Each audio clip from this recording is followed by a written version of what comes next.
Dou-lhe uma, dou-lhe duas, dou-lhe três. Ninguém. Tá. Então, eu vou dar um testemunhozinho rápido. 40 minutos. Brincadeira. Eu costumo orar muito pelas pessoas aqui à frente, né? Por curas e tudo mais. E eu tive uma experiência esses dias muito assim. Eu tive muitas experiências com as pessoas. Eu tive uma experiência comigo e foi muito bom. Voltando da viagem que nós fizemos de fim de ano, lá de Matipó, né, a gente quase nunca passa por aeroporto, e na hora que eu estava empurrando a minha malinha assim, ela travou no carpete, e tinha um grupo de 15 pessoas, as pessoas estavam todas, e eu era o último do grupo. Graças a Deus. A minha malinha travou, eu caí por cima da mala, foi um escândalo. A sorte que o grupo estava todo mundo alvoroçado para pegar o avião, e eu caí por cima da mala, tinha uma mochila pesada nas costas, a mochila passou por cima da minha cabeça, e aquele monte de gente trançando, e eu falei assim, fica homem, levanta, não chora não. Pega tudo, na hora que o Thales, que olhou para trás, eu já levantando, o que foi nada não. E o ombro doendo, que eu bati o ombro, eu já tinha caído há 1 ano e pouquinho atrás, e tinha rompido alguns tendões ligamentos do ombro. E parece que rompeu mais naquele dia ali. E a gente indo, pegou o avião, né? Falei, não vou dar atenção para isso agora. Peguei a mala com a esquerda, né? E fui embora. Chegando aqui, eu fui procurar um médico. E ele falou, realmente você já tinha ligamentos velhos rompidos do braço. E agora rompeu muito mais. A sua indicação é cirurgia. E você vai ficar imobilizado um bom tempo. Isso é sem poder dirigir, pegar peso, porque vai ficar, né, com aquela tala assim muito tempo. E calhou naquela semana, eu fui para um tempinho de jejum e oração. Fiz os exames na RCC lá de Campinas, lá na Norte Sul.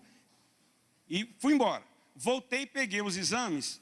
Mas antes de voltar, eu estava lá orando por vocês, pela igreja, pela liderança, por aqui, por esse ano, por tudo que nós vamos buscando de Deus direção. E eu falei assim, se eu oro por tantas pessoas, por que eu não vou orar por mim? Eu vou orar por mim agora. Meti a mão no ombro e falei, Senhor, eu me repreendo. Não foi assim não.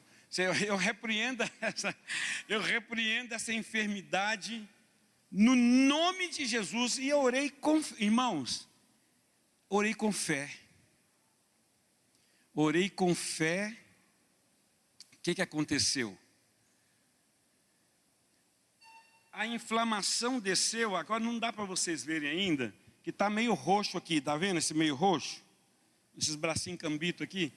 Mas a inflamação que estava aqui, desceu e veio para a pele. Não foi na hora. Eu fiquei lá uns 3 dias, um dia e meio depois desceu. E eu comecei a fazer todos os movimentos com o braço. Eu não levantava, eu não podia lavar as costas. Eu lavava as costas com a mão esquerda, então esse lado ficava sujo. Então assim, eu não podia, sério, diante do Senhor. E eu cheguei em casa, falei, Marta, eu vou te contar uma coisa, mas tira uma foto primeiro. Ela tirou uma foto do braço todo roxo, porque eu vou ter que testemunhar isso, porque a gente sempre testemunha de muitas curas que a igreja ora e outras pessoas são curadas. Eu fui na RCC, peguei o exame e sabia que no exame estava tudo arrebentado. E fui para o médico, o doutor Marcelo, que é um especialista da Unicamp, e eu falei com ele assim, olha, eu entrei no consultório e falei, eu vou ter que testemunhar para esse médico. Se ele rir de mim, eu não estou nem aí. Eu fui curado mesmo, não vai adiantar ele. Aí eu falei com ele, doutor, é o seguinte, você pode rir de mim, você sabe que eu sou pastor, porque está na ficha da gente, né? Aí eu falei, mas eu vou te falar uma coisa, eu gostaria que você me examinasse de novo. Porque ele tinha feito empurra daqui, na semana passada, empurra para lá, levanta o braço. Eu gostaria que você me examinasse de novo, porque eu impus as mãos e orei, e mostrei para ele o roxo do braço, ele olhou assim, ficou com o olho arregalado. A inflamação desceu daqui para cá e foi embora. Eu estou fazendo todos os movimentos do braço. Aí ele fez o exame novamente, né? E falou assim, olha, eu não vou tirar a sua indicação de cirurgia. E agora, pelo exame, porque o exame foi antes de eu ter orado, pelo exame, amanhã ou depois, talvez você precise colocar uma prótese nesse ombro, quando você for mais idoso. Mas agora não é indicação de cirurgia. Eu falei, então, doutor, até para não ser desagradável, eu falei, que bom saber que se amanhã ou depois eu precisar, tem um recurso. Aí eu procuro você novamente. Mas agora eu não vou utilizar esse recurso, então. Ele falou, não, você não tem indicação de cirurgia. E eu saí dali e realmente eu estou fazendo todos os movimentos, né, com o meu braço. E foi uma experiência gostosa para mim, porque você tem muita experiência com os outros. Aí quando você tem com você, é algo edificante para a gente. E eu falei, eu vou testemunhar isso, porque eu não posso deixar de contar o que o Senhor faz, né? E glória a Deus. Então eu assim, eu não sei te falar amanhã ou depois, se daqui a 10 anos você estiver aqui e eu tiver que colocar uma prótese, mas pelo menos eu passei 10 anos sem ela. E estou fazendo tudo agora. Eu estou crendo que não vai ser preciso que aquilo que a gente crê que o Senhor conserta, Ele conserta mesmo. Tem coisas que a gente tem que passar. O que eu entendi é isso. Vocês lembram que quando eu caí cozinhando lá em casa, eu quebrei a perna e tive que fazer 3 cirurgias. Eu tive que passar por aquilo. Mas tem coisas que nós não temos que passar. Então, aquilo que você está passando naquele momento, você vai ao Senhor e pergunta, eu tenho que passar por isso? O Senhor está me ensinando, porque na questão da perna quebrada, Deus estava me ensinando. Eu já falei isso para a igreja várias vezes. Então, eu tinha que ter quebrado a perna ou eu ia quebrar a cara. Então, Deus falou, eu vou preferir que você quebre a perna. Porque a cara, né, sai mais cara. E Deus queria falar aqui. Então, muitas vezes, eu já falei isso para vocês também, às vezes, tem 2 circunstâncias. Nós estamos precisando de parar para ouvir Deus falar, e Deus nos para, como foi o meu caso da perna. E há situações que você não precisa passar, que Deus quer que você utilize a sua fé. Então, o meu conselho, até mesmo para mim, de qualquer coisa que vai acontecer futuramente, use primeiro a fé. Se ela não acontecer, é porque o Senhor quer que você passe pelo processo. E igreja, olha para mim, ouça maduramente o que eu vou te falar. Nós viemos de um Adão caído. Nós precisamos de passar por processos para Deus nos aperfeiçoar. E isso é maturidade. Jesus fez uma oração que nunca foi ouvida. Ele falou com o Pai, Pai, se for de tua vontade, passe de mim este cálice, que era morrer na cruz. E não foi passado. Deus não ouviu essa, ouviu no sentido de ouvir, mas Ele não atendeu, não respondeu essa oração. E eu vou dizer para vocês que se nós somos discípulos de Jesus e estamos no mesmo caminho que Ele, existe uma cruz para nós também. Essa cruz é passar pelos processos que Deus tem para cada um de nós, para nos aperfeiçoar.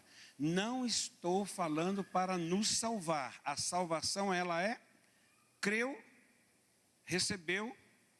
Também eu acredito que você precisa permanecer para que ela também permaneça. Se você o negar, mas permaneça.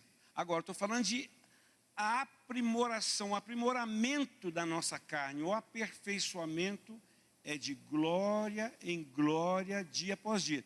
Então, não faça como aqueles crentes neófitos, novinhos ou tolinhos, muitas vezes, que se complica com Deus no processo, pelo seu trabalho, pelo seu casamento, pelo seu filho, pela sua vida financeira, se complica com Deus porque acha que o fato de estar numa igreja crente, Deus tem que te prover todas as bênçãos, porque muitas vezes, muitas igrejas prometem isso, mas isso aqui não te promete isso.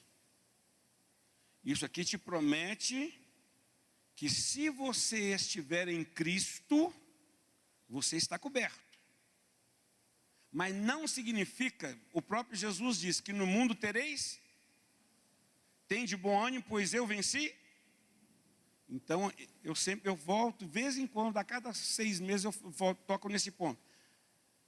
Que os processos de Deus não corra deles. Não adianta você sair dessa igreja e ir para a próxima, achando que aqui você está passando por processo, porque o processo é seu.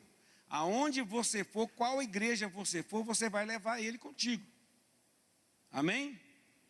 Então, resolva passar por aquilo que Deus quer te falar.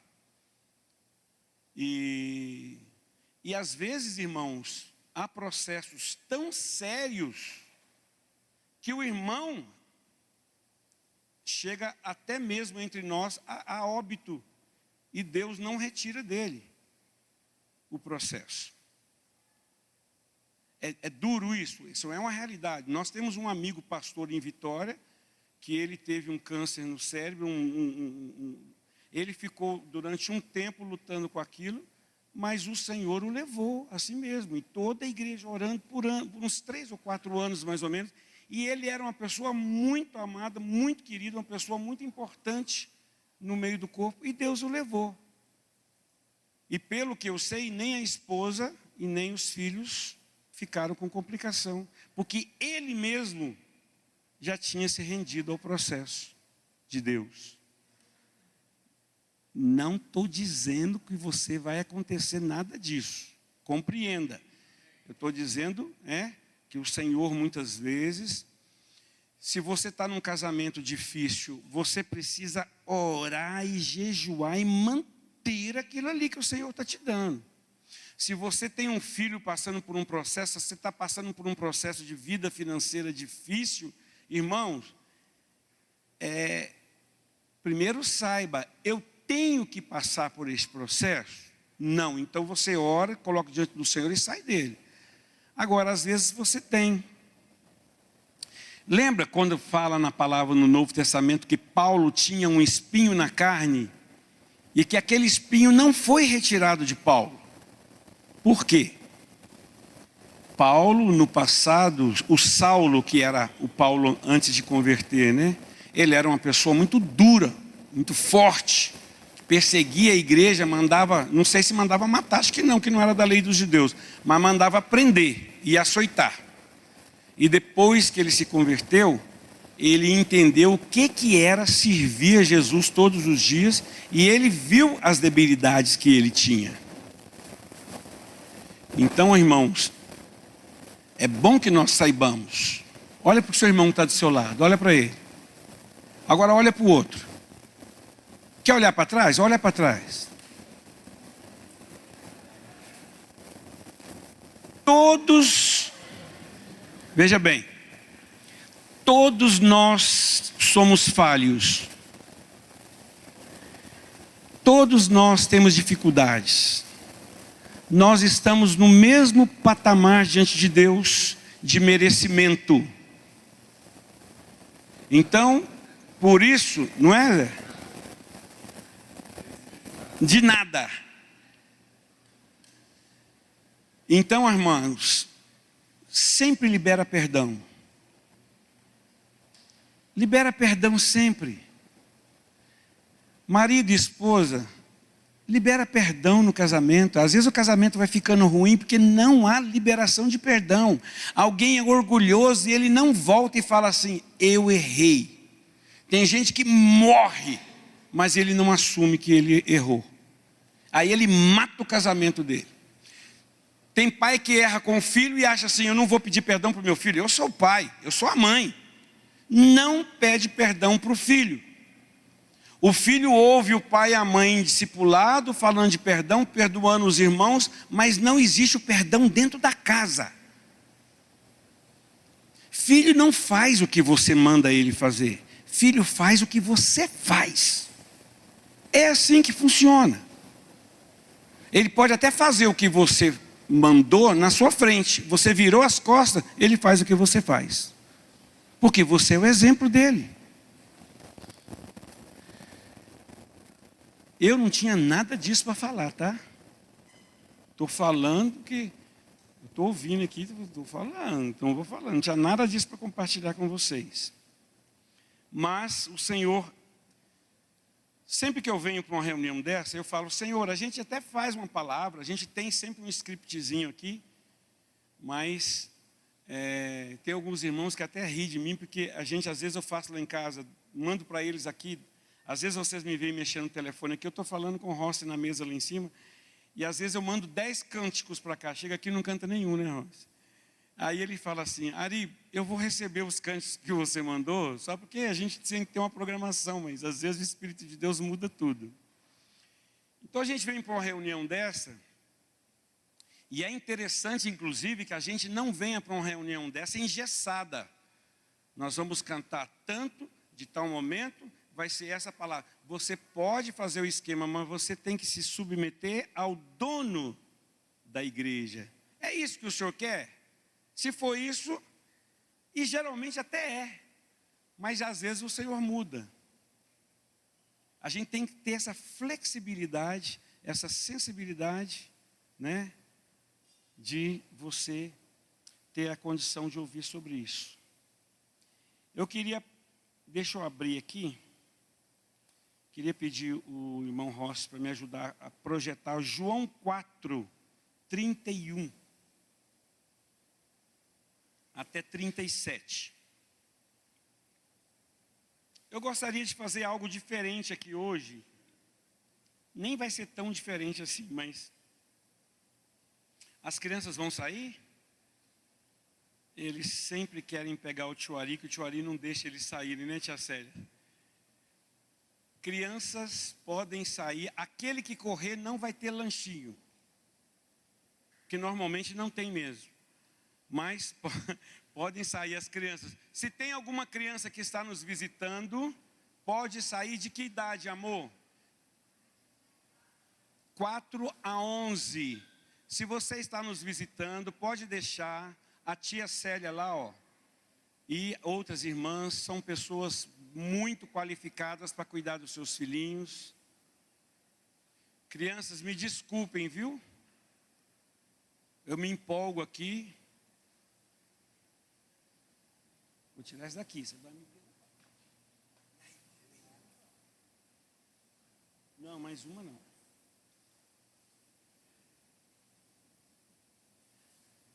Aleluia. Eu queria fazer algo diferente. Presta atenção aqui.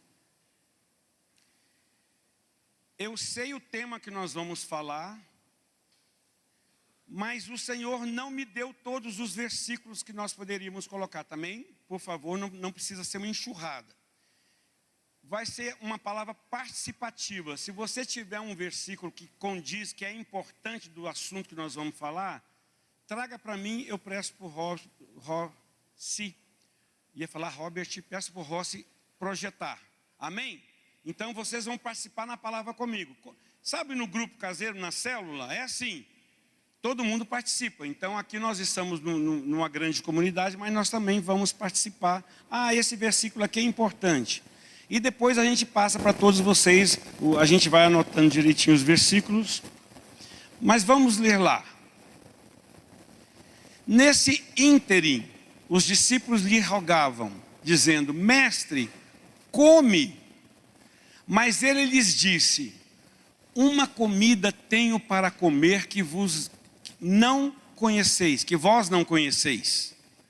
Diziam então os discípulos uns aos outros, ter-lhe-ia porventura alguém trazido o que comer? Disse-lhes Jesus, a minha comida consiste em fazer a vontade daquele que me enviou e realizar a sua obra.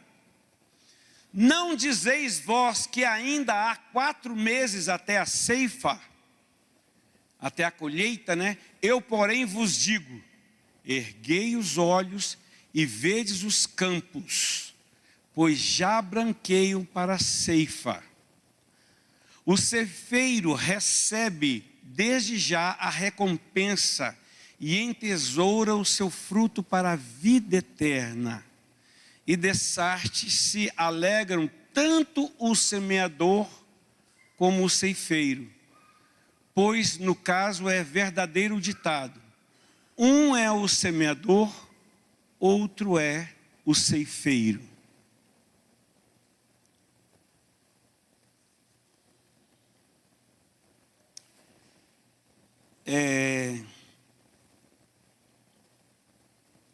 Nunca podemos perder de vista o processo de Deus para a vida da igreja. A igreja que perde de vista esse processo, ela começa a andar em círculo. Nós precisamos fazer a vontade do Pai, a comida de Jesus, que é o nosso mestre. Ele é seu mestre. Então, se Jesus é seu mestre, você é o seu servo. Algumas pessoas pensam que Jesus é o seu servo, que você ora e ele vem trazendo a bênção, que usa Jesus só para receber a bênção. Perdão, essa visão é errada e vocês sabem disso. Jesus pregava o evangelho do reino. O que é o evangelho do reino para aqueles que são novos, que estão chegando, que estão visitando? Evangelho do reino é onde existe um rei e Jesus é o Senhor deste reino. Nós saímos do mundo para o reino do Filho do seu amor. Então Jesus reina.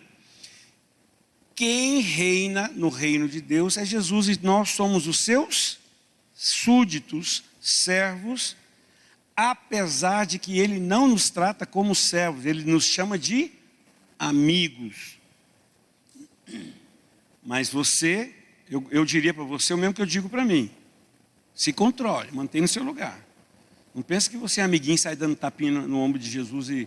Não, ele é seu amigo sim, mas ele é seu rei. No reino de Cristo, a comida do nosso rei é fazer a vontade do seu Pai. A comida, o alimento, o que sustenta ele, é fazer a vontade do seu Pai e realizar a sua. Provavelmente, nosso alimento também é fazer a vontade do nosso Pai, porque é a vontade do nosso mestre, fazer a vontade do Pai dele. E realizarmos a obra. A obra em nós, a obra na nossa casa, nos nossos filhos, é uma outra obra. A primeira obra é: amarás ao teu Deus sobre todas as coisas, com todo o seu coração, com toda a sua mente, seu entendimento, com toda a sua vida, que é a fazer a vontade do Pai, amá-lo em primeiro lugar e realizar a obra. Então, irmãos,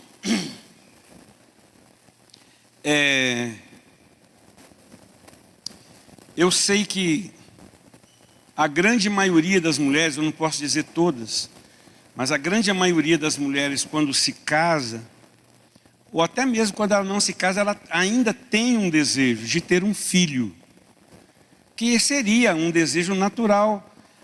Eu conheço muitos homens que sempre desejaram ter filhos, como eu também, eu fui um desses. Mas a mulher, por ela ser a progenitora de gerar, ela tem aquele amor de mãe que Deus já colocou nela exatamente para ela ter a paciência de engravidar, depois cuidar do filho, ficar meses com ele chorando. Não é, Gabi, que está vindo por aí? Não, ainda não, mas vai vir em nome de Jesus. Quero profetizar que a igreja vai crescer aí, que o Senhor enche o bucho dessa mulherada que está querendo aí, em nome de Jesus. Mas o que acontece com uma mulher quando ela engravida? A gravidez é algo muito tremendo, porque aquilo começa a gerar, e ela vê que ela está, a mãe, ela é automaticamente, ainda que ela nem creia nisso, ela é um instrumento de Deus para gerar um filho de Deus. Um outro homem, uma outra mulher, uma criança. Depois ela vai ter o trabalho de educá-lo na palavra, mas enfim, ela foi um instrumento. Naquele período de 9 meses, principalmente daquela gestação, a maturidade que ela alcança, umas não, que infelizmente, né? Mas a grande maioria, principalmente as discípulas em nome de Jesus, ganham a maturidade porque vê o feto se formar, chutar ali na barriguinha, né? O pai, que é um pai presente, que também vai participando disso, o pai engravida com a mãe também, tá? Eu aconselho, pai, se a sua esposa estiver grávida, engravida junto com ela, né? Na barriguinha dela, mas você está ali presente, você está vendo o filho crescer. Eu aconselharia, até você deita a sua boquinha assim, canta para ele ouvindo a sua voz, porque a criança sabe tudo disso. Na hora que ela nasce, ela já ouve a voz do pai, ela já sabe que é o pai dela. Isso é muito bom para a formação psicológica do seu filho. A maturidade que vem quando a mulher tem uma criança é outra. A maturidade que o pai presente também recebe é outra. E isso não é diferente quando nós engravidamos de um discípulo. Quando você está anunciando o evangelho para alguém, aquela pessoa ainda nem está querendo, mas você vai falando do Senhor para ele, e você vai ver ele, daqui a pouco você vai vendo ele se mexendo. Mas como é que é isso? Né? Até que ele vai e começa a falar assim, então, mas eu acho que eu quero ser batizado, ele está pronto para nascer. Qual que é a semelhança que nós estamos falando dessa gestação? Porque nós estamos falando de você gerar filhos. O que é a colheita branca? Quando você passa num campo de trigo, quem já foi para aquela região do Paraná, a época de colheita do trigo ou do arroz é linda, porque dá aqueles ventos assim, e parece um viludo se deitando, ele deita e volta, todos aqueles montes assim, é lindo. E quando eles estão brancos, eles já estão prontos para ceifar. Enquanto está verdinho, não. Enquanto está opaco, não. Mas na hora que estão aquela cor palha bem clarinho, está na hora de cortar. E a analogia, a comparação que faz aqui é que muitas vezes você está encontrando pessoas que estão na hora de serem colhidas. Principalmente se você engravidar daquela pessoa, você te chama para tomar um café, um jantarzinho, leva na sua casa, traz na célula, traz na reunião se for o caso, chama alguém para ir lá bater um papo. E na hora que você vê que essa pessoa está pronta, você fala com ela assim, vamos fazer um compromisso com Jesus? Você não quer se comprometer com o Senhor? O Senhor deseja muito comprometer-se com você. E aí aquela pessoa fala, eu quero. Então ela é colhida e trazida aqui para o nosso meio. Quando ela está no nosso meio, começa um processo que você vai discipulá-la, que é ensiná-lo a palavra de Deus, a guardar todas as coisas. Amém? Isso é muito importante. Agora, eu diria isso para você, todos vocês precisam ter essa experiência. A maturidade de vocês como discípulo é uma quando você não ganhou ninguém, e quando você ganhou alguém, a sensação é que você pôs alguém no mundo. A sensação no mundo que eu digo assim, no reino de Deus, vamos dizer assim, alguém, você tem responsabilidade por aquela pessoa que você evangelizou e trouxe. Com certeza a maturidade espiritual sua vai ser outra. Porque enquanto você é solteiro, eu estou vendo vários solteiros aqui que ainda não têm responsabilidade com filhos, não têm a responsabilidade com a casa. E até acha que tem um pouquinho de medo, né, de casar e ter responsabilidade. Só que eu vou te falar uma coisa, o Senhor está no casamento, porque o casamento é uma instituição criada pelo coração dele. Na hora que você entrar no casamento, sendo orientado, sendo discipulado, você não precisa ter medo não, que o Senhor vai orientar Se você tiver que sustentar a casa, Deus vai te dar condições de você trabalhar e sustentá-la. Se você falar assim, mas eu sou muito imaturo. Não, o Senhor vai trazer maturidade para você. E no dia que você tiver um filho, o próprio Espírito Santo, estou falando na vida principalmente de um discípulo, né? Vai trabalhar e vai te dar maturidade para você cuidar do filho. E você ainda vai ter um casal, pastores, amigos dentro da igreja que vão poder te aconselhar e te orientar. A gente nunca está sozinho aqui. Só fica sozinho aqui quem escolhe ficar sozinho. Quem escolhe ficar recluso, quem escolhe não buscar conselho. Aí você vai viver uma vida entre nós, infelizmente, sozinho. Mas se você quiser buscar as pessoas certas para você se aconselhar, né? Você não vai ficar sozinho. Então, o que eu vejo? Estou trazendo essa palavra porque nós passamos um tempo em que nós estávamos cuidando de nós, pandemia, pós-pandemia, que pandemia já foi muito tempo. Mas eu tenho entendido que esse ano, 25, é um ano de crescimento. Para Poços de Caldas, para Iracemápolis, para todos os grupos nossos. Só que o grupo só vai crescer e ele tem que crescer. Por que tem que crescer? Para a gente ter um ministério de sucesso? Não. Nosso ministério já é um sucesso. Porque onde tiver um ou mais reunidos em meu nome, ali eu estarei presente.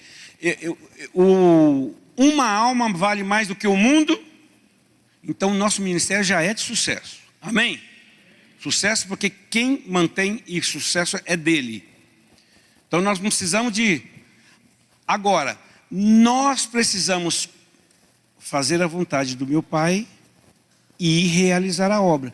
Realizar a obra também é a vontade do Pai. Porque à medida em que você realiza a obra, você cresce. À medida que você discipula, você amadurece. Você ganha corpo espiritual. Você ganha corpo de conhecimento na palavra. Você ganha corpo de responsabilidade. Aí você chega aqui no nosso meio, que está começando a ser discipulado. Agora você pensa assim, mas eu nunca vou fazer parte de nunca vou ter uma célula, nunca vou poder discipular ninguém. Não, querido, vai. Tudo a seu tempo. Se você se empenha mais, é lógico que você vai se desenvolver mais rápido. Se você não se empenha nada, é lógico que você vai ficar no banquinho da igreja a vida toda. Depende, aí que eu vou deixar agora a bomba para vocês. Depende da revelação, do entendimento que vocês têm da palavra de Deus. Porque a palavra de Deus diz que é para fazermos a vontade do Pai. O que é fazer a vontade do Pai? Meu testemunho, eu mudei de vida, a maneira de eu vestir, de eu falar, de eu orar, de eu buscar, eu vou trabalhar, sustentar minha casa, eu vou ser honesto, eu vou falar a verdade. Então assim, eu vou amar o Senhor em primeiro lugar. Então são coisas que é para mim, são coisas que é para a sua casa, fazer a vontade do seu Pai dentro da palavra. E o realizar a obra é fazer com que a igreja multiplique. Mas Ari, mas por que eu tenho que fazer com que a igreja se multiplique? Porque lá atrás, o projeto inicial de Deus para a igreja, quando criou Adão e Eva, que eles multiplicassem, enchessem a terra de um povo que era desde o início a igreja. Com o advento de Satanás ter enganado Adão e Eva lá atrás, a igreja sofreu uma queda. Com a queda, Deus enviou o seu Filho para resgatar o homem caído. E aqui, quando nós estamos aqui como igreja, nós voltamos ao projeto inicial, que nós não estamos mais no mundo. Voltamos ao projeto inicial de Deus de fazer com que a terra seja cheia da vida da igreja. Para que isso aconteça, eu tenho que ir lá numa pessoa que está nas trevas e trazê-la para a luz. Essas trevas, elas estão aqui, no entendimento da pessoa. A pessoa não consegue ver Deus. Aí você começa a falar com ela do Senhor. Você começa a testemunhar. Ari, mas eu não conheço um versículo. Não precisa. Não precisa. A mulher samaritana, eu estava vendo The Chosen, estou fazendo de novo, vendo The Chosen de novo. Quem não conhece, depois pode procurar saber, aquela série que tem na Netflix. Você até baixa aqui mesmo o programinha, assiste aquela, né? The Chosen, que significa os escolhidos. Muito boa, quem não conhece pode procurar. E ali na mulher samaritana, naquela passagem da mulher samaritana, que foi o que eu vi anteontem, aquela mulher já tinha tido 5 maridos e estava no 6º, que não era marido dela. E Jesus chegou naquela mulher sem preconceito nenhum, porque na palavra não mostra que ele tem, muito pelo contrário, ele saiu de Jerusalém ou de Judá e foi para Samaria, que era a terra dos samaritanos, que nem conversavam com os judeus, para encontrar aquela mulher pecadora, aquela que a cidade inteira já havia rejeitado, pela condição dela de estar, né, fora do casamento, numa situação de pecado. Ele foi, recebeu aquela mulher, que para os outros era lixo, para os outros era escória. Aquela mulher saiu e foi para Samaria. Olha que coisa mais louca. Samaria, que não conversava com os judeus. Uma mulher que era considerada prostituta, ralé do povo, porque estava fora do casamento, vivendo ilegalmente. Essa mulher que pegava água ao meio-dia para não pegar de manhã junto com as outras, porque ela era excluída da sua sociedade, chegou no meio daquele povo que era contrário aos judeus e começou a pregar de Jesus. Ela só contava. Na Bíblia não relata que ela falou versículo nenhum do Velho Testamento. E para os samaritanos, eles só criam nos primeiros 5 livros de Moisés. Os judeus criam em todos os profetas, mas os samaritanos só nos 5 primeiros livros. Então ali nem muitos versículos tinha, nem nada a respeito de Jesus. Ela testemunhou numa cidade contrária aos judeus, e muitos ouviram aquela mulher que era ralé, falando de judeu no meio da Samaria. Que coisa mais louca. E eles ouviram. Sabe por que ouviram? Porque o testemunho dela era verdadeiro. Ela falava, saltava pelo olho dela, pela boca dela, a autoridade, porque ela estava testemunhando de uma coisa que é verdade. Então, se você não vive uma verdade do Evangelho, na hora que você vai testemunhar, é oco. Não soa bem. A pessoa olha e fala assim.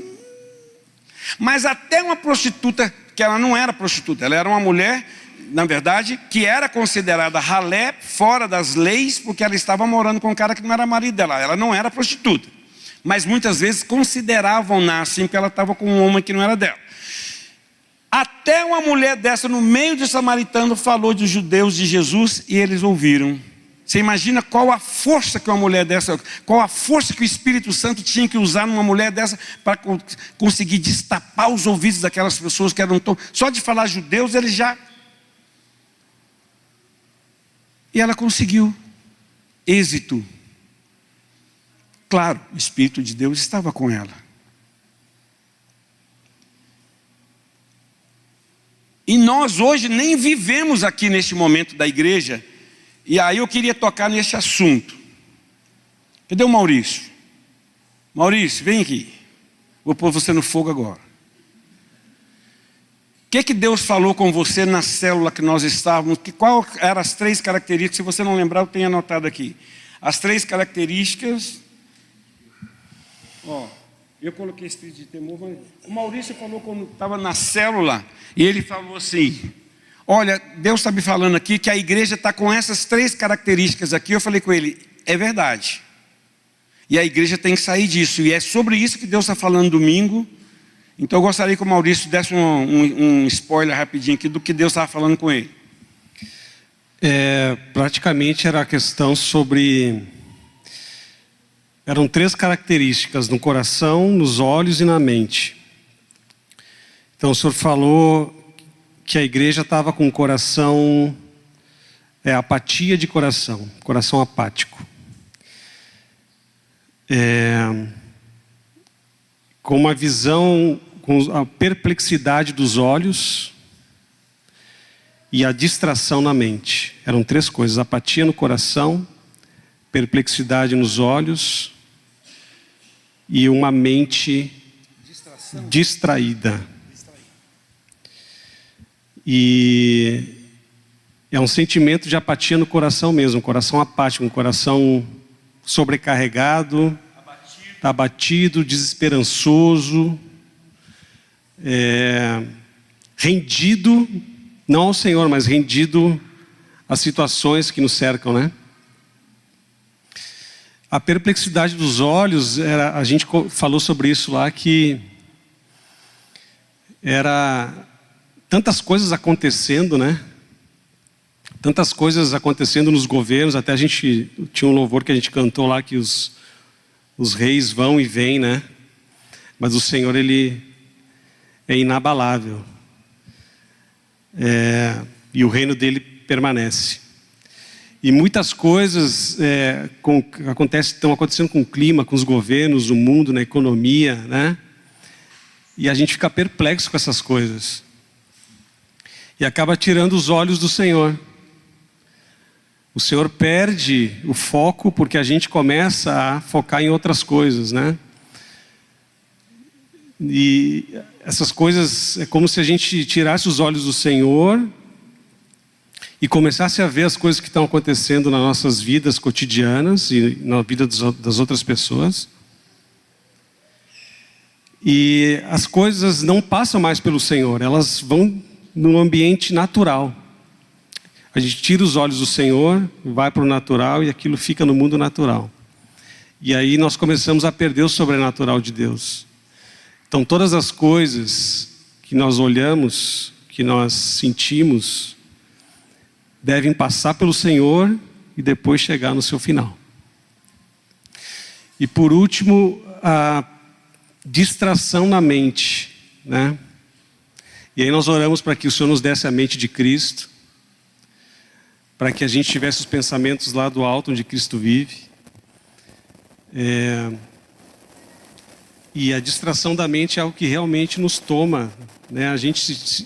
Nos distraímos muito fácil até com os nossos sonhos, né? Com as nossas dificuldades. A gente deixa a nossa mente e nossos pensamentos ficarem nessas coisas. E aí nós também perdemos a mente de Cristo. O que Cristo quer que a gente faça? Como que Ele quer que a gente faça? Quando que Ele quer que a gente faça? Então eu acho que era mais isso, né? Não sei se faltou alguma coisa, mas era esses 3 pontos da apatia do coração, perplexidade dos olhos e distração na mente. Muito obrigado, Maurício. E é isso mesmo. Nós não podemos perder o foco. A palavra diz que nós devemos olhar para o autor e consumador da nossa, e nós vamos andando olhando para o autor e consumador. Porque na hora que eu olho para mim mesmo, eu me perco. Jesus disse que vai o quê? Que à nossa frente, que nós vamos após Ele. Então, igreja, queria em nome de Jesus que nós ajustássemos o foco, todo mundo aqui nessa manhã. Lá para a sua célula, lá para o seu grupo. Se você não arregaçar as mangas e fazer a vontade do seu Pai, aquela célula lá não vai multiplicar.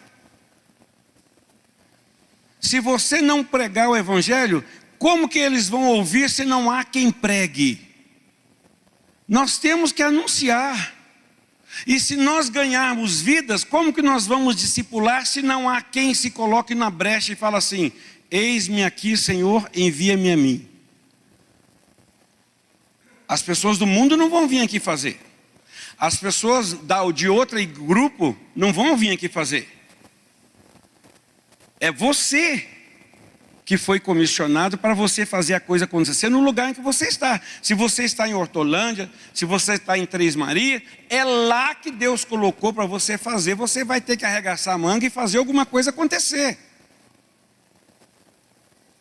Lá em casa, eu costumo dizer uma coisa para os meus meninos lá em casa. Às vezes eles deixam um prato, um copo, alguma coisa assim. Eu falei, não deixa. Não quer lavar agora? Põe na pia, depois põe na máquina de lavar ou lava. Porque aquilo que você não fizer, ou eu, ou a sua mãe tem que fazer. E você já tem idade para fazer isso. Eu vou falar uma palavra meio feia aqui, me perdoa, mas eu acho, não vou falar essa palavra que é feia, não, mas eu acho meio sujeira o jovem que come e deixa o prato onde deixou, isso é folgar. Ou o marido tirar a roupa e deixar no chão do banheiro, não pode, pelo amor de Deus, gente. A casa é de todos nós, marido, mulher, a casa é de todos. Estou abrindo outro parênteses aqui que não estava no script não, mas vocês vão ter que ouvir. Eu penso assim, se tem um lixo para tirar, o Rafa tem as responsabilidades dele, o lixo é uma. Mas se ele não está em casa, o lixo está fedendo e precisa tirar, eu vou tirar o lixo. Se a sua esposa está com a pia está toda lotada lá, ela está correndo com um monte de coisa, e você tem tempo, você não vai sentar na televisão e deixar a pia para ela, ele vai lá e lava as louças, o que tem? Você está lavando a louça da sua casa. Você não está lavando a louça dos outros, você está lavando a louça, você está passando um pano, tirando um lixo do banheiro, colocando um papel higiênico lá que está faltando, porque se você não fizer, ela vai ter que fazer. Mas se você tem tempo, faça. Assim é na igreja também, porque a pessoa que não faz nada em casa, que é forgado, ele forga na célula também. Ele não leva um lanchinho, ele não move uma cadeira, é daquela plasta que senta lá e espera assim, o que vocês vão me entregar hoje? Não lê a Bíblia durante semanas e vai para a célula buscar a bênção, a graça. O Fábio tem uma graça na casa dele para você. Ele tem um taco de beisebol, é isso? Que ele chama de graça. Vai buscar graça, vou pegar o taco de beisebol do Fábio para te dar uma graça na sua cabeça. Eu estou falando assim, mas é verdade. Então, gente, dentro da casa, todo mundo coopera. Até 2 anos não, mas pastor de 2 anos e meio já coopera. Não, leva para ti para a cozinha. Vai lá. Entendeu? Brincou? Criança brinca. Ai, meu filhinho brincou. Aquele quarto, aquela zona de brinquedo quebrado e espalhado pelo chão. Depois a mãe passa 40 minutos catando. Não. Você vai virar para o seu filho e falar assim, pode espalhar. O quarto é seu. Pode espalhar. Depois eu quero tudo na caixa. Na hora que terminar. Mas esse é muito militar. Não. O seu filho vai crescer, vai para o trabalho dele, não vai fazer nada lá. Acho que todo mundo tem que fazer por ele. Aí você não vai estar lá para fazer o trabalho por ele. O que o chefe dele vai fazer? Vai embora forgado. Aí a mãe depois chega, meu filho não consegue emprego em lugar nenhum. Falei, claro, você estragou ele. Você acabou com ele. Não é verdade? Mas esse pastor é muito duro, muito forte. Não, rapaz duro, você não conheceu Jesus. Jesus disse, aquele que não renunciar a tudo quanto tem, não pode ser meu discípulo. Jesus também disse, pensa que vim trazer paz, vim trazer espada. Vamos voltar ao assunto principal. Nós fomos chamados para uma guerra das trevas contra as nossas vidas. Você tem que se alimentar e ter essas armas espirituais guardadas no seu coração, porque nós estamos vivendo uma guerra. Na hora que nós estamos ganhando alguém nas drogas, na prostituição, no álcool, ou na mentira, ou no roubo, você está mexendo com gente que Satanás domina ele há muito tempo. Você está mexendo num tesouro do diabo. Se você não tiver armas espirituais para você lançar a palavra, pregar a palavra para aquela pessoa, rapaz. Então, voltando ao tema central aqui. É ano de focar, de ajustar aquilo que Deus tem. Se você na célula, no seu grupo, você é aquela pessoa apática, alheia, distraído, assim, nosso mundo está de cada vez pior, né? Eu vou dizer para você uma coisa, o mundo está cada vez pior, mas a igreja não pode estar cada vez pior. Porque nós não temos a mente de Satanás, nós temos a mente de Cristo. Nós morremos e no batismo nascemos de novo, então nós somos nova criatura. A nossa maneira de pensar tem que ter a mente de Cristo, a maneira de pensar para cima, não mente de escravo. O que é uma mente escrava? Porque quando você estava no mundo, eu não consigo largar o cigarro, a droga, eu não consigo mentir, eu não consigo deixar de mentir, era um monte de coisa. Agora você pode todas as coisas naquele que te fortalece, porque você nasceu de novo. Agora, se você não consegue mesmo todas as coisas novamente, porque ou você não nasceu de novo, ou você prefere desobedecer a palavra.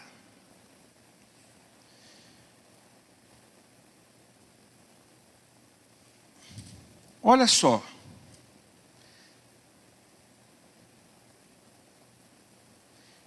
Salmo 67, que nós começamos aqui hoje. Deus, tenha misericórdia de nós e nos abençoe e faça com que a sua face brilhe sobre nós. Que o teu caminho seja conhecido sobre a terra, tua salvação entre todas as nações. Louvem-te os povos, ó Deus, louvem-te todos os povos. Alegrem-se as nações e cantem de alegria, pois tu julgarás os povos retamente e governarás nações sobre a terra. Que os povos te louvem, ó Deus, em todas as nações te louvem. Então a terra dará o seu fruto. Depois que nós louvamos, depois que nós colocamos o Senhor em primeiro lugar, a terra vai dar o seu fruto. E Deus, nosso próprio Deus, nos abençoará. Deus nos abençoará e todos os confins da terra temerão. Então nós precisamos estar numa posição de autoridade espiritual na casa, no trabalho. Você é uma pessoa que tem responsabilidade com o seu testemunho. Na igreja, eu faço parte de uma célula. Minha célula está muito xoxa. O que você pode fazer para torná-la crocante? Está xoxa. Já viu pipoca de 3 dias? Não é horrível uma pipoca murcha? Fala a verdade. Aquele torresmo murcho, frio, né? Café gelado, Coca-Cola quente. Então tem coisas que têm a sua temperatura. Qual é a sua temperatura? Você está crocante ou você está murcho? A sua fé está crocante ou a sua fé está murcha? Então, igreja, vamos ajustar os focos. Porque você generalizar e falar assim, a igreja está passando por uma fase que ela não está crescendo. Eu falei, não, peraí. O corpo é constituído por bilhões ou trilhões, não sei, isso eu não sei falar o número, de células. Você é uma delas. Esse corpo é composto por muitas células, você é uma delas. Se você não fizer a sua função, o que vai acontecer? Você não vai cooperar com o corpo. Então em Efésios fala assim, segundo a justa operação de cada parte, Deus efetua o crescimento do corpo em amor. Eu quero fazer a pergunta para você de novo. Analisa aí. Você é um crente, um discípulo atuante? Ou você está hoje, qual a sua posição? Em pé ou sentado com relação ao processo de Deus na sua vida? Sentado é acomodado.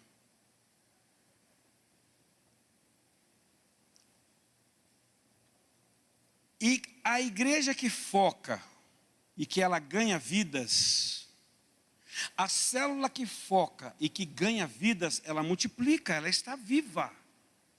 Aonde a vida de Deus, onde a água corrente, que não é açude, que empoçou, aonde a água corre, ela vai levando vida.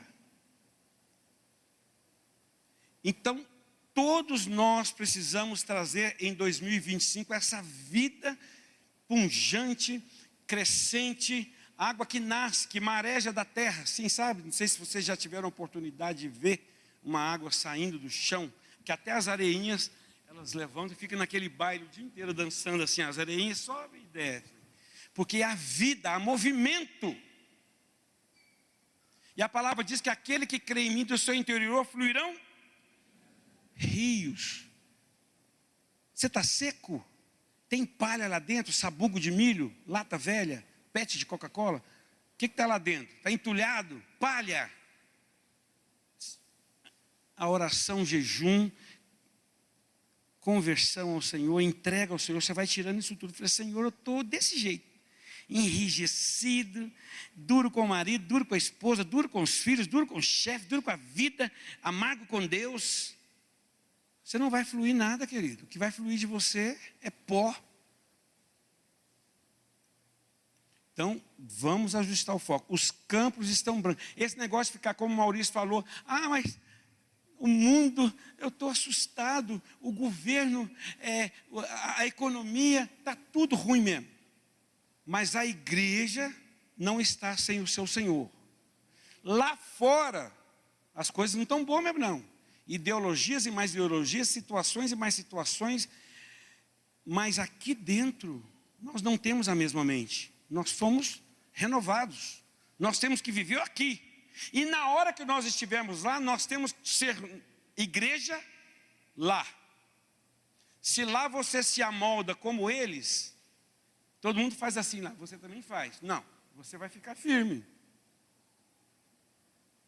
Aí as pessoas vão até te perguntar, mas por que você está firme? Não, porque o meu mestre, ele mandou que eu ficasse numa posição. Quem que é o seu mestre? Porque nós não temos mestre nenhum, nós estamos andando pelo vento, nós estamos andando pela onda. Então, irmãos, ajuste de foco, cooperação,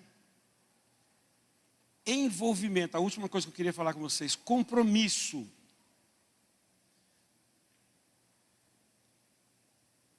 Uma pessoa que não é compromissada com a igreja, com o corpo,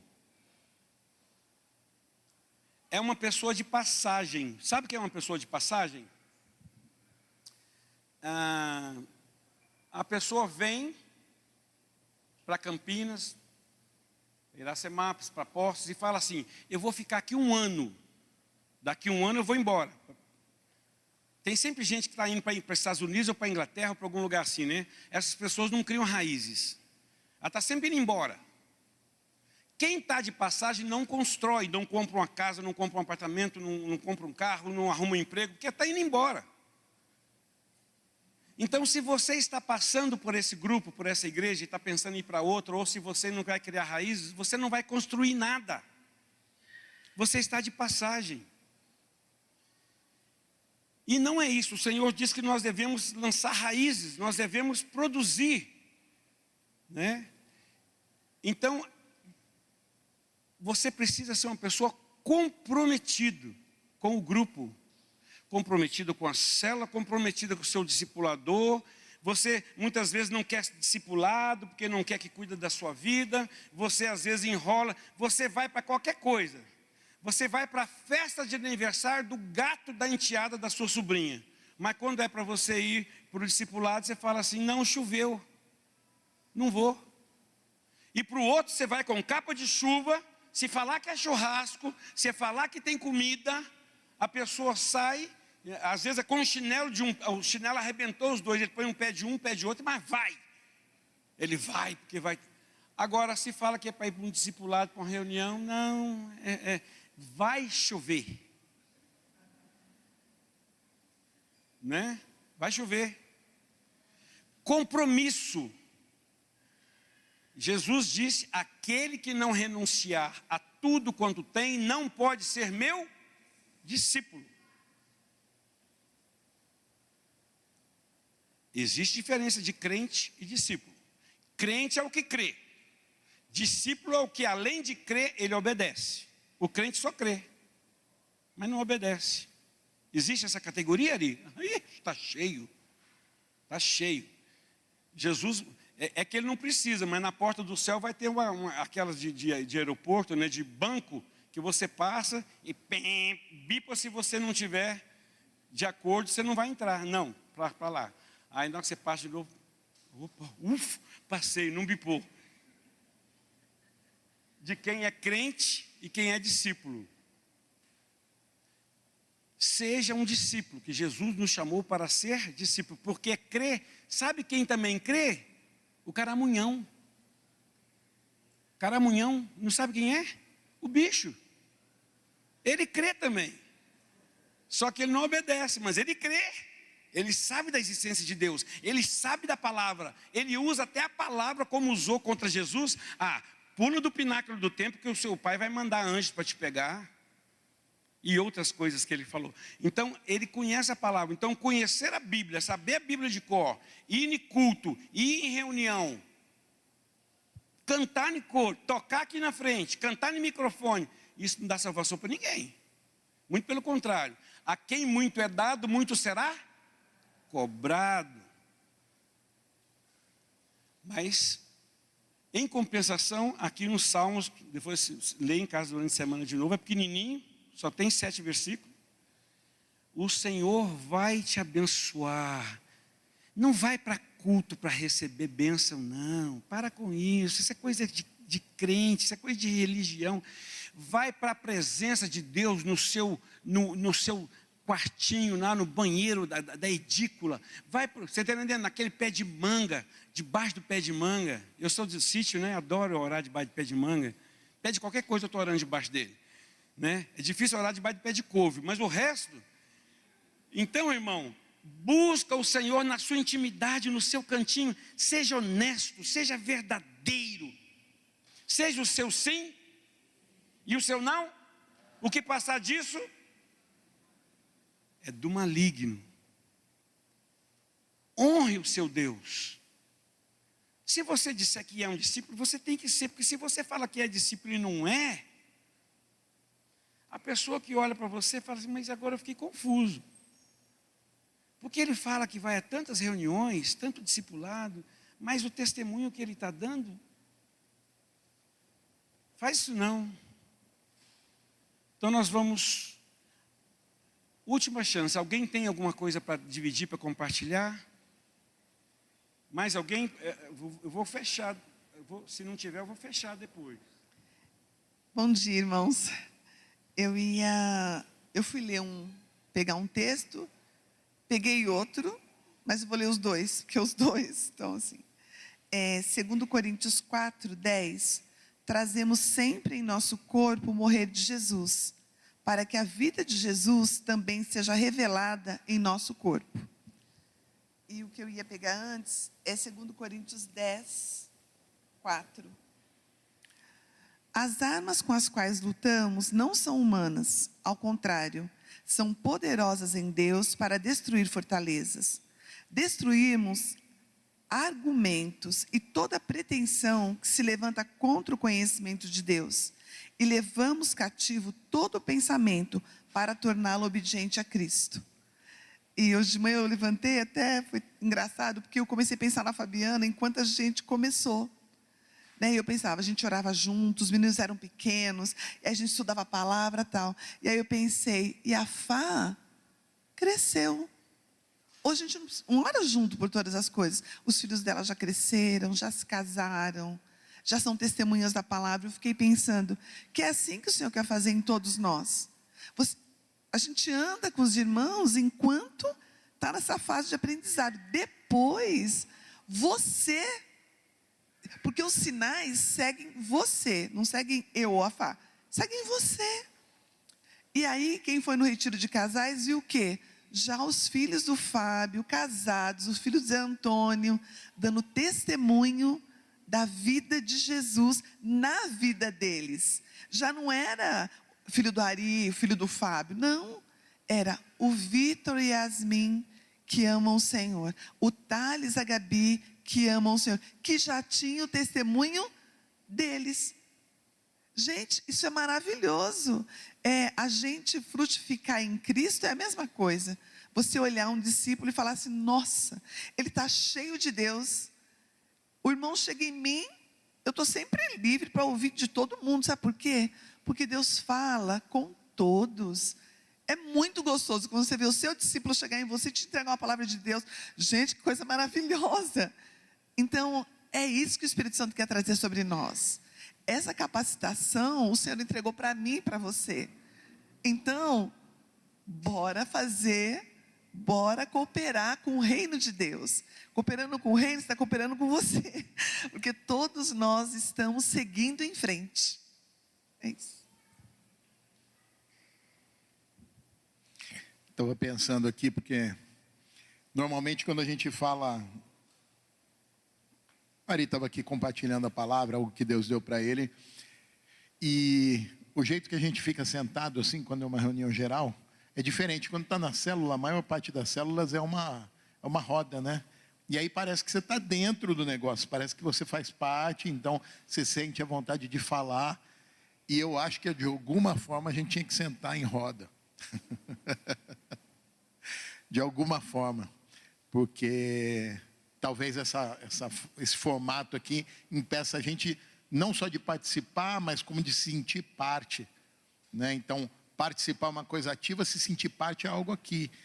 Somos uma família, Deus nos fez família, Deus nos fez o corpo dele, nós somos parte do mesmo corpo.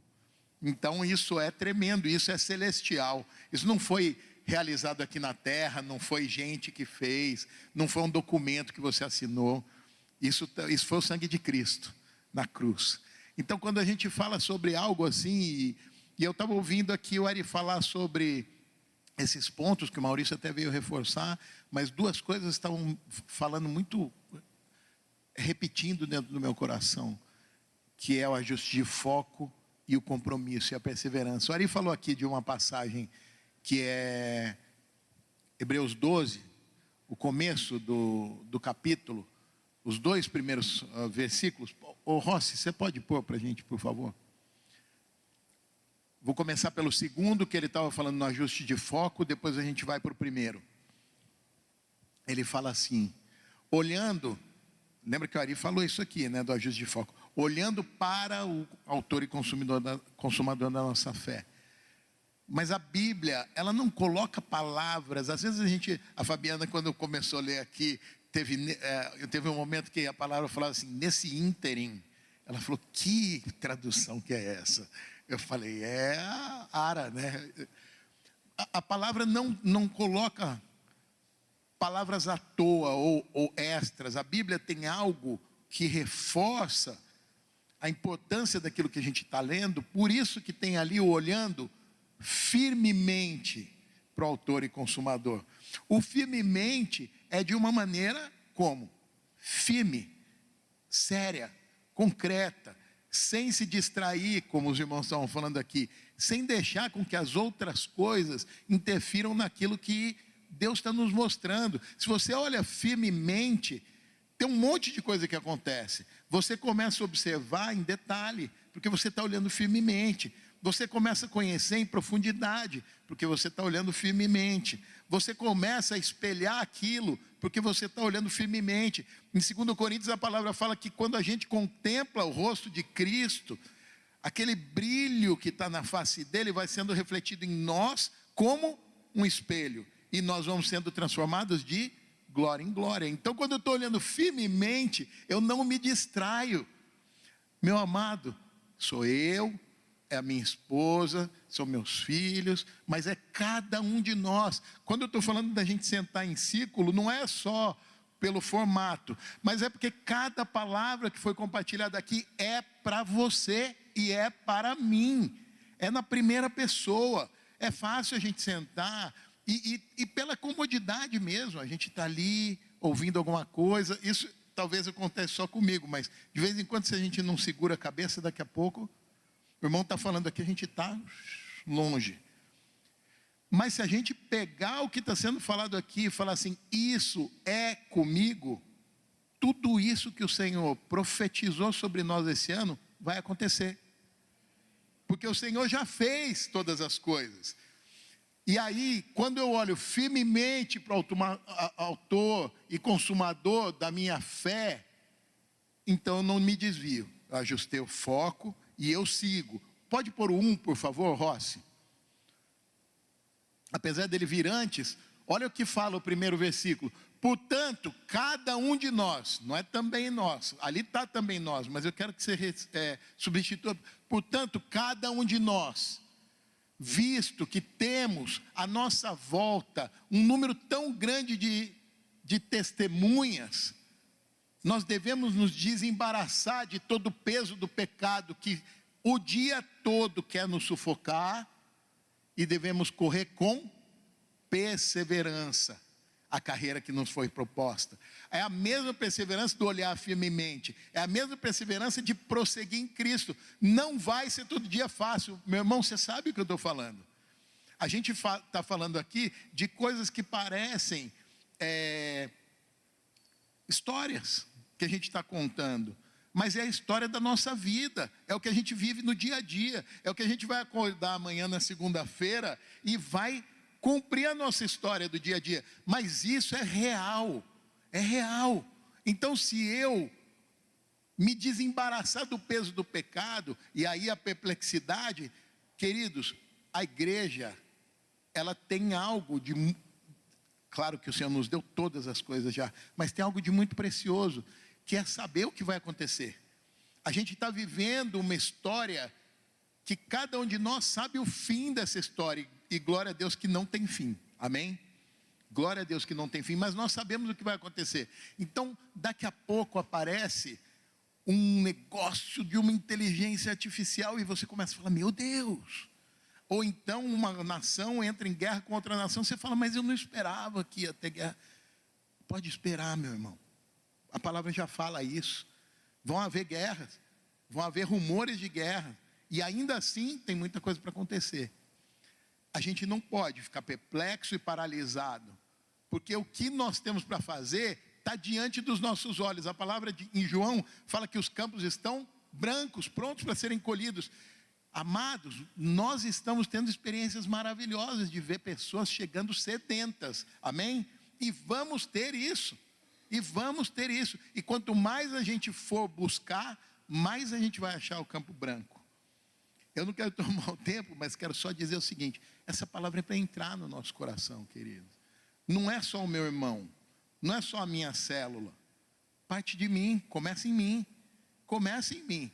A constância, a frequência, muito tem se falado em resiliência, né? E constância, perseverança, resistência, todos têm o mesmo sentido. E aí eu ouvi algo assim, que a resistência é o quanto você consegue correr, mas a resiliência é quantas vezes você consegue levantar para continuar correndo. Então, o Senhor nos deu todas essas coisas, nos deu perseverança, resistência, resiliência, porque não é conosco, é com Ele. Quando alguém fala com você, está falando com Ele. Nós estamos aqui na missão que Ele nos chamou, nós somos o corpo dEle. Então, quando alguém olha para você, vai olhar para Jesus. Por isso que muito importa o que a gente fala, porque as pessoas ouvem, mas muito mais importa o que a gente faz, porque as pessoas veem. Amém? Não li o 2? Eu li primeiro, né?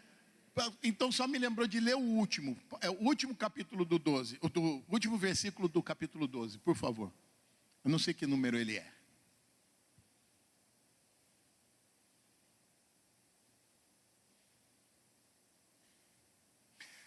Então acho que é o penúltimo. Não queria acabar assim, não. É esse aí. Por isso, sejamos agradecidos, pois já recebemos um reino que não pode ser abalado. Sejamos agradecidos e adoremos a Deus de um modo que o agrade, com respeito e temor. Amém?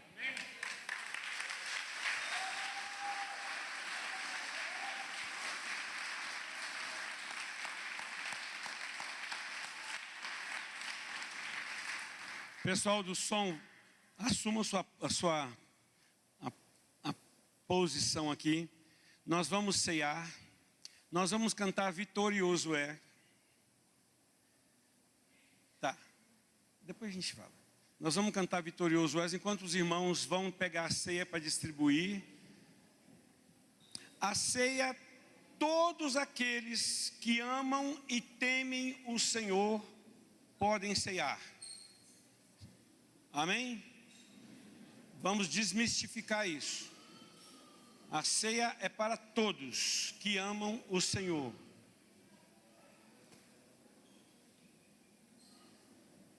Nós vamos cantar, você segura o copinho aí, depois que a gente terminar de cantar, você toma a ceia. Depois os irmãos trazem uma bandejinha para quem está aqui no louvor.